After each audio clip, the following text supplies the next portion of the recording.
no one country benefited more from globalization than China. So, of course, if that's the case, we're clearly going through a deglobalization phase now in the world. So no country should have to pay more of a price because of that than China. So again, like I said, this year will probably play a crucial role. There is concern now that they are in such a deflationary spiral that they should be cutting rates and other things. You're listening to Kerry Lutz's Financial Survival Network, where you get valuable information you just can't find anywhere else.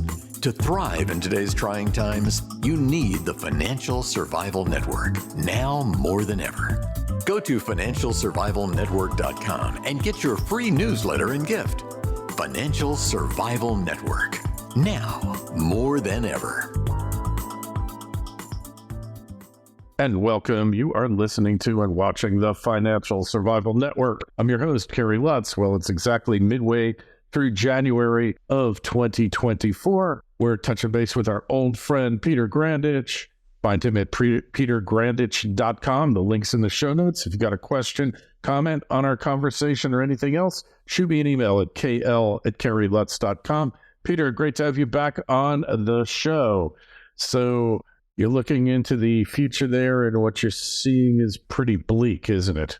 Well, yeah, I began the year by stating that we basically now have a true perfect storm of social, political, and economic woes that it still can be as far as 3 to 5 years away from fully being implemented. But once it is, it's going to rival or surpass what the Great Depression impacted America to. And so it's not a bullish stance. I believe philosophy is its preservation of capital, not capital appreciation. That's important now. All right. So you're more concerned about return of investment rather than return on investment. Correct. All right. So how do you do that? Like many of you out there are confused, not sure what to do. The market's been good for so long and you think it's just going to keep going, but what if it's not? Well, that's a key point, Kerry. The vast majority of Americans are living a lifestyle at least one, if not two levels above what their finances support. And everybody says how they do it. It's simple. They borrow. And they also have taken on a lifestyle that almost demands above average returns. And for a lot of years, as you and I spoke even before we started, the markets managed to do that. Not only has it become harder and harder, the people that would aid it no longer have a free rein to do so, and that's the Fed. The Fed is really not going to be in a position to just pump money at free will as it has in the past. And so I think the first thing one should do is to look at how they're living and see if budget-wise they can live with less is more. That's been my philosophy for almost 20 years. I could live at a higher lifestyle. I could have a bigger car. I could have a bigger home. And some people might feel that there'd be more joy in that. But it also, in this lifestyle that I've chosen to live, makes it more at peace. No debt, easy to meet my monthly needs based on what I do.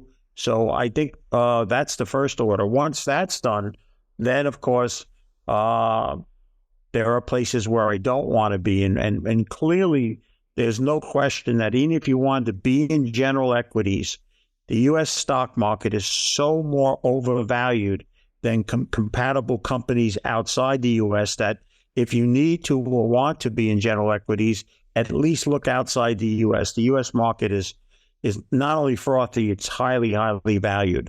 Yeah, well, it's been overvalued for a long time. And what did the man say? The market can stay irrational longer than you can stay solvent, right? Yeah, but Kerry, so in 2021, I made the decision that by the end of the year to be out of general equities not related to resources, and suggested to others, including in our planning group here in the U.S. that we deal with U.S. residents, the same. And people said, oh my God, what would you do? And I said, I would want to rather own gold.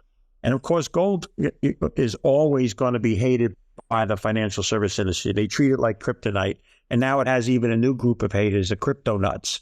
But the bottom line is, in the last 2 years, even with the rebound that the stock market had last year, gold still outperformed it. But where it really gets interesting, and then you and I go back a long time, you ask 99 out of 100 investment advisors, they'll tell you, oh, stocks since the new millennium began clearly outperformed gold. When the fact is, gold since January 1st, 2000 has even outperformed the stock market. So I still think there's places, but I'm more focused on preserving what I have versus trying to dramatically increase it. And one of the places where I believe preservation of capital can be, pretty well counted on, and that's the gold market right now. Right. All right. That's very true what you say. We know like gold has gone up tenfold basically since 2000, right? Yeah, it's gone up about almost 700%, while the S&P 500, even if you reinvested the dividends, is less than that. And yet most people would say that the stock market absolutely greatly outperformed gold. And listen, the interesting about the gold market now is two reasons. One is fundamental, one's technical. The fundamental is we've never seen such massive physical buy-in by the people that have the money, the central banks. And then technically, we're approaching levels now where it never really traded before. And therefore, once we get above, and I think the round number is critical here, the 2,100, once people start to hear a 2,100 and something gold price, it's going to bring in all sorts of momentum, and there won't be that resistance of people, oh, I'm just glad I got back to here, let me get out. And that's where I really think that we accelerate. And I think we're going to do that in the first quarter of this year. I think we're going to print and stay above 2,100, and that's really going to accelerate the interest in the gold market. Hey, so what about the impact of cryptocurrencies on precious metals? Do you think there's been an impact? Oh, no question about it. And where the impact has been is not so much in the physical market, but in the things related to particularly mining shares and particularly the junior resource market. That market clearly has been impacted in two ways, not only by people buying cryptocurrencies versus junior resource stocks, but also the way that companies used to be able to market it to individual investors has changed dramatically. There's very few financial advisors left in North America that builds book of businesses around junior resource stocks because commissions are next to nothing or nothing. And therefore, when you used to get one financial advisor interested in your company and 300 or 400 of their clients came in, now you got to get to those same 300 and 400 if they still exist, almost on a one-to-one basis. So part of the junior resource market and mining shares in general has been impacted by crypto, but not so much the physical market. The physical market, particularly outside the United States, is growing stronger. We're witnessing so much more interest now coming out of Asia. We're also thankfully, seeing Asia take more control of the gold market and the physical market. That's why the raids that happen in the paper market still here are not long lasting like they used to be. Right. And hey, it looks like every time gold now is getting ready to break 2,000, we have some geopolitical incident that takes place. Have you noticed that too? Yeah, but here we are at 2,000 and something, and for many days now, Kerry, and it was a number that seemed just 6 months ago or 12 months ago elusive. We couldn't even get to that. It's a market that I like to describe. It's the Rodney Dangerfield of investment. It gets no respect, and it has performed really, really well. And I think it's only going to accelerate into a much stronger market, which is going to see more widespread participation.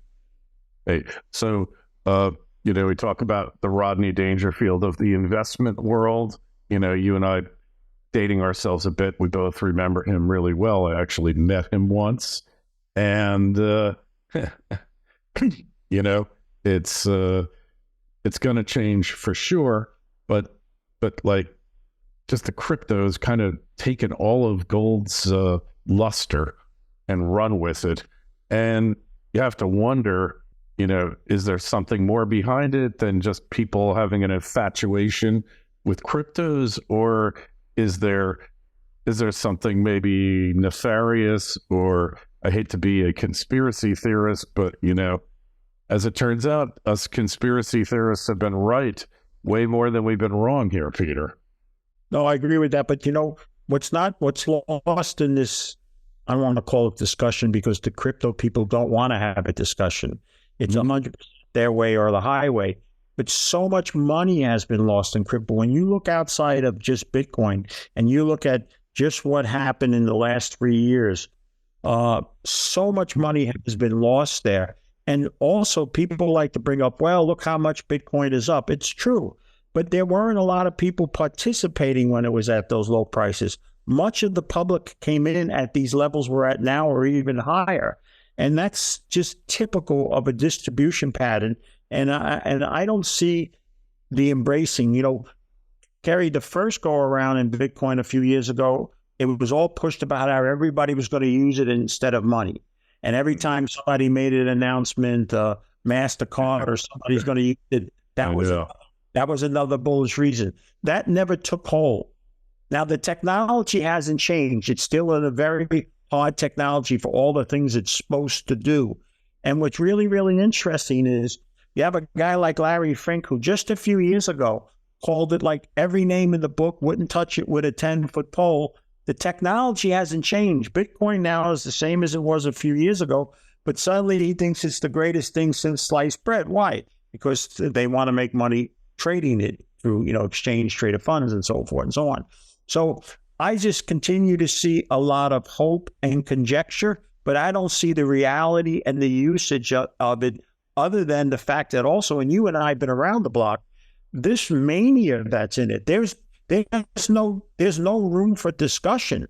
And when people are that caught up on anything, on any one thing, and have no room to hear anything other than it can only go up and it's the best thing in the world, you have to avoid or actually sell those type of things, no matter what they are. If they were saying the same things about gold now that they say about Bitcoin, I would get out of gold.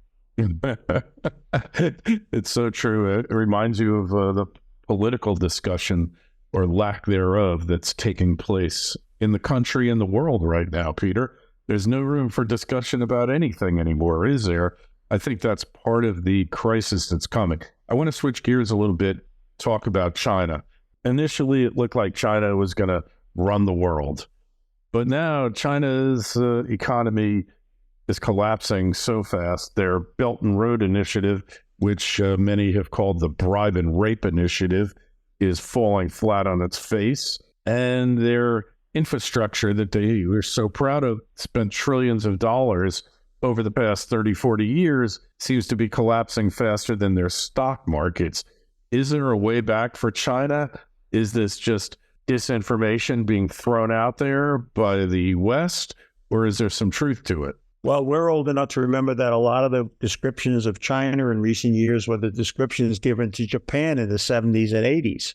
They were going to be the taking over the world. They were going to become the economic powerhouse and all. And of course, nothing is further from the truth now for them.